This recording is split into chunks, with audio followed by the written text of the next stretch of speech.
Joining us live now is the Nationals leader, David Littleproud, another proud Queenslander. David Littleproud, let's start with your response to the result in Queensland overnight. Yeah, look, it was an emphatic win. And this was a rout. Let's be honest about this. This is a 93-seat parliament. They needed 12 seats to win a majority. They've done that. They'll probably end up with somewhere between a 4 and 6 or 7 seat majority.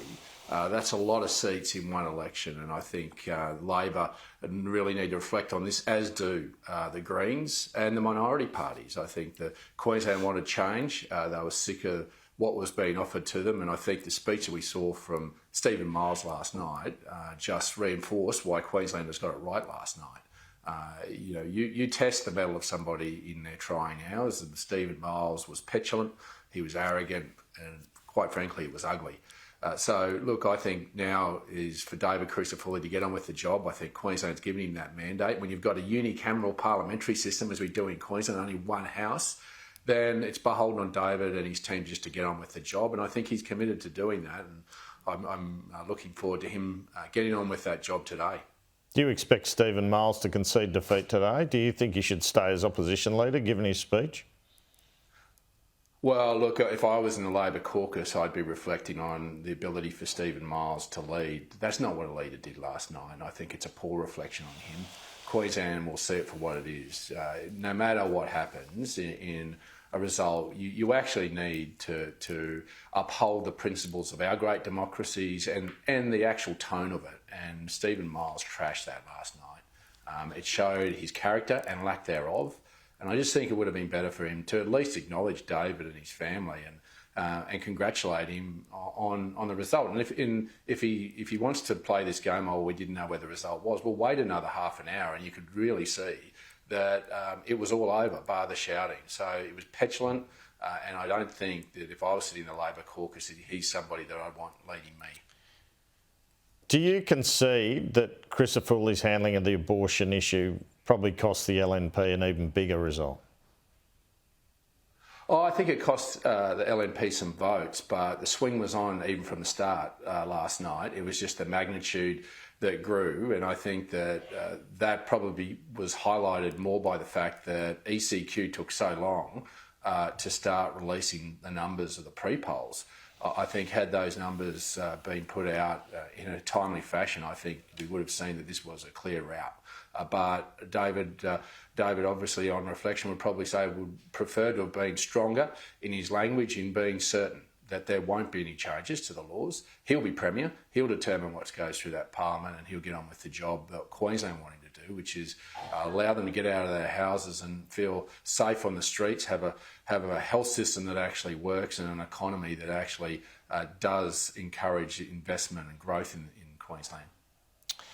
These comments on abortion by Jacinta Price and Barnaby Joyce, do you regard them as unhelpful? Oh, look, I think you've got to respect that everyone will have their own opinion on this, and I think even in the Labor side, if you ran the ruler down federal caucus, there would be some that have differing views right across it, and that's the beauty of democracy. But let me make this very clear. Federally, we won't be taking any policy on a jurisdiction we don't have any carriage over. It's not an issue for the federal party to enter into, and we'll be getting on with focusing on cost of living, proper migration policy, and getting this country back on track. That's a simple message that Peter Dutton and I'll be undertaking. I respect everyone's individual views on this. It's a deeply personal matter. I have my own personal view on it. But the reality is it's not part of our jurisdictional remit, and Peter Dutton and I won't be taking any policy whatsoever around this matter at all to the next election. Well, since you mentioned it, what is your personal view?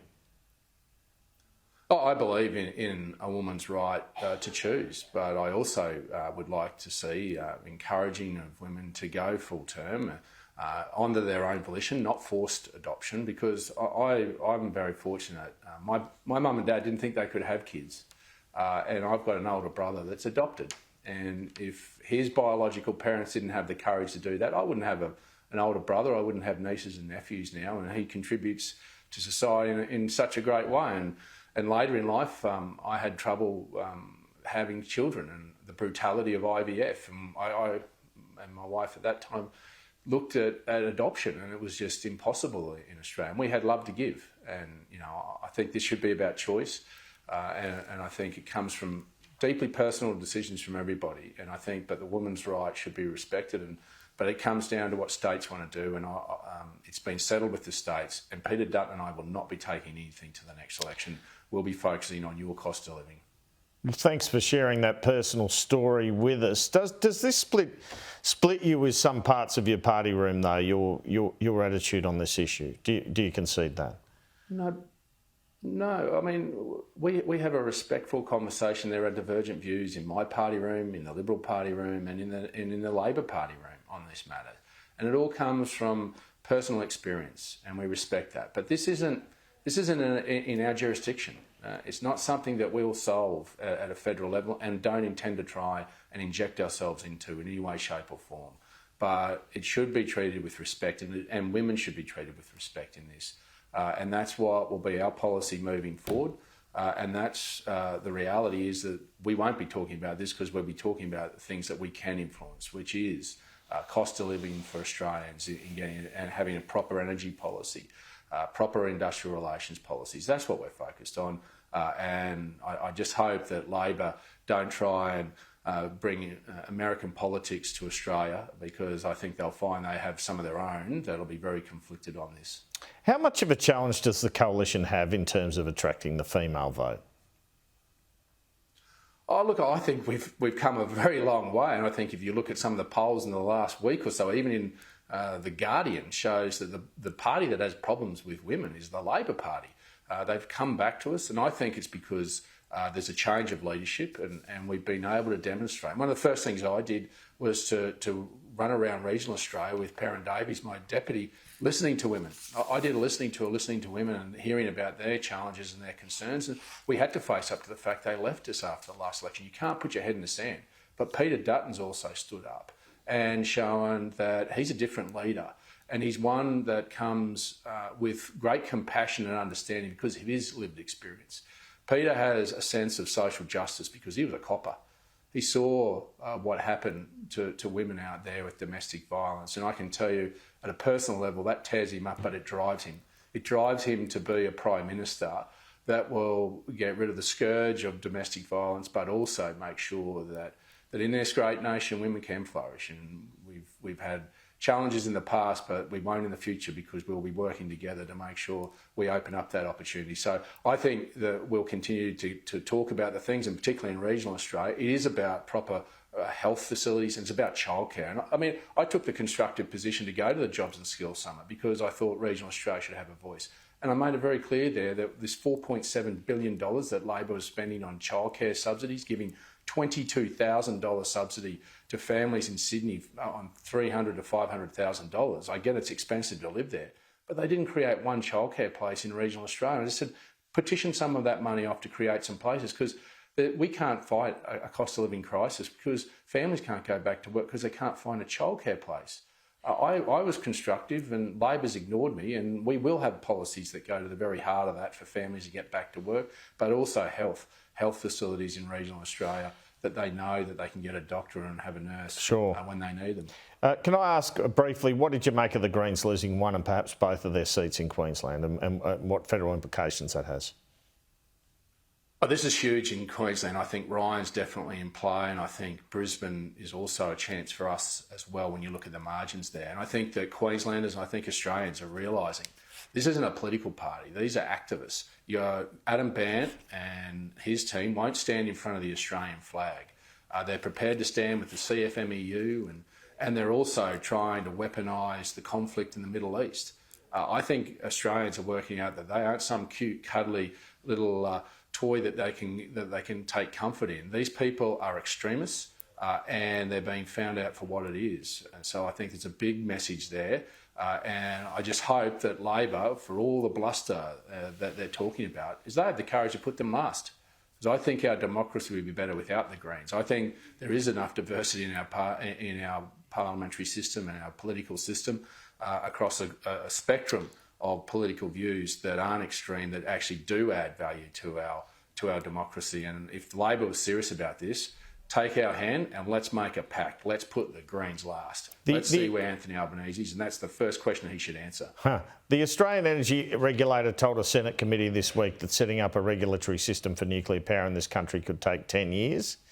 Doesn't that render your nuclear pitch no sort of solution, medium term even, to our energy woes? Okay, why not? If we're given a mandate, if we're given a mandate, we'll be the government, and we will draw on the experience of what's happened overseas, and particularly countries like the United Arab Emirates and others that are powering ahead with nuclear energy. And so we have a very clear pathway of how we will achieve this in setting up agencies and drawing on the international experience to ensure that Australians have confidence in how we're going to do that. We'll play that pathway out to the Australian people well before the election. No one should underestimate our determination to get this done. And in fact, this is all about agencies trying to stall it, but it's also reinforces why we've got to start now. We've got to 2050. We don't have to achieve net zero by 2030, which is what you're experiencing now with this reckless race to an all renewables approach. We've got to 2050, but now is the reason why we start it. Now is the reason why you have strong leadership in the coalition in getting on with the job. And but Mr. Littleproud, what about we can't do things, but how do we do them? What about the resistance of David Crisafulli to nuclear in Queensland? You can't even get your own guy on side when it comes to state governments. Look, I'm more than confident that David will work with Peter and I. We have a great relationship, and the fact that we've got rid of Stephen Miles means that we'll be able to have that sensible conversation in a constructive way. And if we get that mandate from the Australian people, you've got to appreciate that we have to set an energy grid for the East Coast and South Australia and Tasmania, and we need all the states, no matter their political persuasions, to respect the decision of the Australian people. And if Peter Dutton and I get that mandate, we are going to get on with the job. And I would think that because of our relationship with David Crisafulli, we're going to get better results. But we'll also be sending very strong investment signals around what Dutton Littleproud government will support in giving us an energy mix, not an all renewables approach, sending very strong investment signals. And I think if David comes with me, even into my own electorate, to Kingaroy, he'll see where one of the nuclear power plants is going at Tarong is very popular. I've had the courage and my conviction to say I want it in one of my communities, and I've got to say we've been working with that community to make sure that they do have a future, not one that lasts for 10 years with a solar panel or a wind turbine, but lasts 80 to 100 years so that they have jobs, and their kids not just have jobs, but their grandkids will have jobs. That's the legacy that I've been given the privilege to go to Parliament to leave to the next generation, and that's what Peter Dutton and I are going to get on with the job to do, and I've got every confidence that we can work with David. All right, I just need to ask you finally and briefly, nearly out of time. I had Katie Gallagher on here last week. She indicated the government might be considering some sort of solar subsidies for households promised before the election. I understand you're keen on something similar as part of coalition policy. Could we see a policy like that released around the same time as your full nuclear policy? Well, we will be announcing not just our nuclear policy, but our total grid policy. And if we want to bring energy prices down quickly, the quickest way to do that, Bud, is more gas, and gas quickly. And you can get gas into the system. So if we're going to bring down your energy bill quickly, we need to get gas into the system, and we can do that. We can drill holes here in my own electorate, and we get Beetaloo Basin going. Well, solar subsidies as well. These problems very quickly, but solar subsidies. Well, we'll look. You'll see that. No scoop today, mate. But you will see in the totality of our policy about there will be a place for renewables, but we want to get the balance right, and that's what a good energy grid should have. Not put all your energy eggs in one basket, and that's what common sense, and particularly when you have sovereignty of all your resources in a country like Australia, you should achieve. David Littleproud, thanks so much. Thanks for having me.